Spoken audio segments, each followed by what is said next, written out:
안녕하십니까, 제임스입니다. 자, 드디어 BMW가 미친 선언을 했습니다.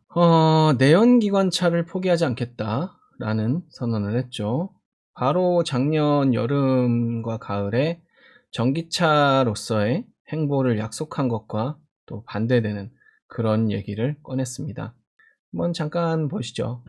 BMW가 내연기관 엔진 개발을 지속하겠다고 밝혔다. 100% 전기차 브랜드로 전환하겠다고 나선 경쟁사들과는 사뭇 다른 행보다. 아니에요. 100% 전기차 브랜드로 전환하겠다고 BMW도 작년에 그랬어요. 하지만 지금 와서 말을 바꿨죠. 저는 충분히 예상은 했습니다. 제가 누누이 말씀드렸다시피 그럴 만한 이유가 있고요. 자, BMW의 연구개발 담당 프랭크 베버 이사는 최근 독일의 전문지 아우토모트 운트 슈포트와의 인터뷰를 갖고 엔진이 여전히 필요하다. 자동차에서 배출되는 탄소 배출량을 효과적으로 줄여나가기 위해서도 내연기관의 도움이 필수적이다. 무슨 말도 안 되는 궤변입니까? 개소리죠. 자, 이 사람은 왜 이런 헛소리를 하게 됐을까? 심지어는 가솔린 디젤 6기통, 8기통 엔진도 계속 개발을 할 거래요. 이미 현대는 8기통 엔진, 세계 10대 명엔진으로 불리던 타우 엔진을 버렸습니다. 지금 신형 G90가 나왔지만 신형 G90에는 타우가 안 들어갑니다. 많은 사람들이 타우가 명엔진이고 저도 타우가 명엔진인 걸 알고 있지만 현대는 가장 선구적으로 8기통 타우 엔진을 버렸어요. 그것도 세계에서 가장 뛰어난 8기통 엔진 중에 하나인 그 엔진을요. 자, 그런데 얘네들은 심지어 디젤도 생산을 하겠다, 8기통도 생산을 하겠다 이러고 있습니다. 개발을 심지어 다시 하겠대요. 그래놓고 한다는 말이 이미 지금 엔진들로도 이전보다 많은 양의 탄소를 줄여나가고 있대요. 자, 얘네들 자기들의 기억도 지금 까먹은 건가요? 배기가스 조작 사건 기억나시죠? 거기서 가장 많이 걸렸던 브랜드가 어딥니까? 폭스바겐하고 어디요? BMW죠. 아니, 니네 배출가스를 뻥을 쳐서 전 세계적으로 망신을 당했던, 그것도 한 번도 아니고 여러 번을 그랬던 브랜드가 지금 와서 자기들 전기차 기술이 부족하다고, 전기차로 전향을 못할 것 같으니까, 경쟁에서 질 것 같으니까 잠깐 타임. 이게 무슨 얘기죠? 굉장히 실망스러운 행보입니다. 제가 계속 최근에 벤츠를 디스하느라고 BMW를 디스하는 걸 좀 보수적으로 접근을 했는데 아니에요. 얘네도 디스를 해야 맞습니다. 이거는 지금 뭐랑 비슷한 거냐면, 그러니까 제가 뒤에 말씀드리겠다고 했던 내용이 뭐냐, 결국 벤츠 같은 경우도 이제 걔네는 전기차 기술이 아예 없었고 걔네는 어떤 협력 업체도 없어요. 근데 이제 BMW 같은 경우는 뭐냐면 도요타하고 협약을 했죠. 무슨 협약을 했습니까? BMW의 수평대항 엔진을 도요타에 제공하는 것으로 도요타의 하이브리드 기술을 가져왔죠. 지금 보면 전기차를 안 만들겠다는 건 아니에요. BMW가 만드는 건 똑같아요. 계속 만들고 있고요. 하지만 요번에 iX 같은 경우도 그렇고 다 배터리 어디 겁니까? 배터리 CATL 거죠. 중국산입니다. 차도 심지어 중국제예요. 이제 Made in German 아닙니다. 차이나요. 왜? 자기네 기술이 없어요. 물론 OEM 차이나 할 수도 있지 않느냐? 당연히 할 수 있습니다. 우리나라도 Made in China 제품 많이 있어요. 하지만 그런 경우들은 뭐냐면 국내 기업이 모든 설계 기술을 갖고 QC를 했을 때 얘기입니다.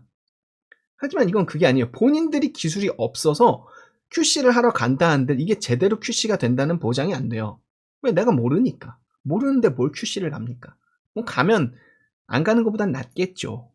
하지만 중국산 자동차를 두려워하시는 분들이 BMW가 이제 중국산 자동차가 됐는데 이걸 과연 같은 시선으로 바라보면서 7, 8천, 1억을 주면서 살 수 있을까요? 저는 못 그럴 것 같습니다. 그럴 수 있는 분이 계시겠지만 저는 아닌 것 같아요. 그냥 본인들의 아이덴티티를 버리는 행동을 하고 있다는 거죠. 그래서 방금 전에 이제 도요타와의 협력 관계 얘기를 했는데 결국은 도요타의 스탠스와 지금 정확히 동일하게 가고 있어요. 왜? 도요타가 해주지 않으면 BMW는 못한다는 얘기예요. 하지만 도요타도 스스로 못하고 있죠. 얼마 전에 이제 제가 라이브를 하면서 말씀드렸던 도요타의 전기차 스펙이 딱 어느 정도요? 코나 EV 수준이에요. 새로 나올 차가. 그리고 BMW 역시 마찬가지입니다. iX 시리즈가 나왔지만 그 레벨은 코나 EV와 전용 플랫폼을 EGMP라든가 MEB를 가진 전용 플랫폼을 가진 현대나 폭스바겐의 중간 지점 그 정도에 있는 차량이죠. 근데 문제는 뭐다? 이거 다 중국제다. 자, 그래서 BMW가 드디어 미쳤구나. 우리도 기술이 없어요를 덩달아 시전했습니다. 벤츠와 함께. 이런 행보를 보여지는 기존 내연기관 업체들의 특히나 우리가 알고 있던 뭐 소위 뭐 이건 한국에서만 통용되는 거지만 프리미엄 독삼사라고 하는 그런 대표적인 브랜드 중 두 곳이 이러한 행보를 보이고 있으니 굉장히 실망스럽고 저는 제 생각을 더더욱 굳힐 수밖에 없어요. 벤츠와 BMW는 전기차 시대에 살아남기 어렵습니다. 물론 전기차 시대가 된다고 해서 내연기관이 완전히 없어질 수는 없다고 제가 전에도 말씀드렸어요. 왜 없어질 수 없느냐? 이거는 OECD 국가들에만 해당되는 거예요. 뭐 파리 기후협정이라든지 도쿄의정에 가입되어 있는 이런 국가들만 해당되는 거고, 이제 개발도상국들 이런 곳들은 내연기관을 쓸 수밖에 없습니다. 아직. 하지만 이제 OECD 국가들이나 선진국들이 먼저 탄소 배출을 많이 해서 지구 환경을 오염시켜 놓은 이 책임을 먼저 져야 되는 거예요. 그렇기 때문에 우리도 선진국으로서 그걸 해야 되는 거고, 쟤네도 마찬가지인 건데, 지금 벤츠랑 BMW가 사실은 가장 많이 오염시킨 애들이에요. 근데 자기들이 먼저 그걸 안 하겠다고 하고 있는 거지. 유럽이 자랑하는 노블리스 오블리주에 가장 반대되는 행보를 계속 보이고 있는 거죠. 그나마 폭스바겐이 전기차의 진심이라는 게 다행인 수준입니다, 지금. 이제 벤츠랑 BMW는 전기차 시대엔 어렵다.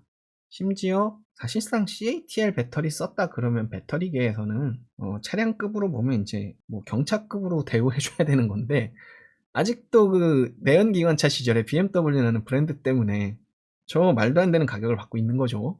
결국은 두 회사 모두 우리가 기술이 없다라는 걸 자랑을 하는 그런 형국이 돼버렸고요.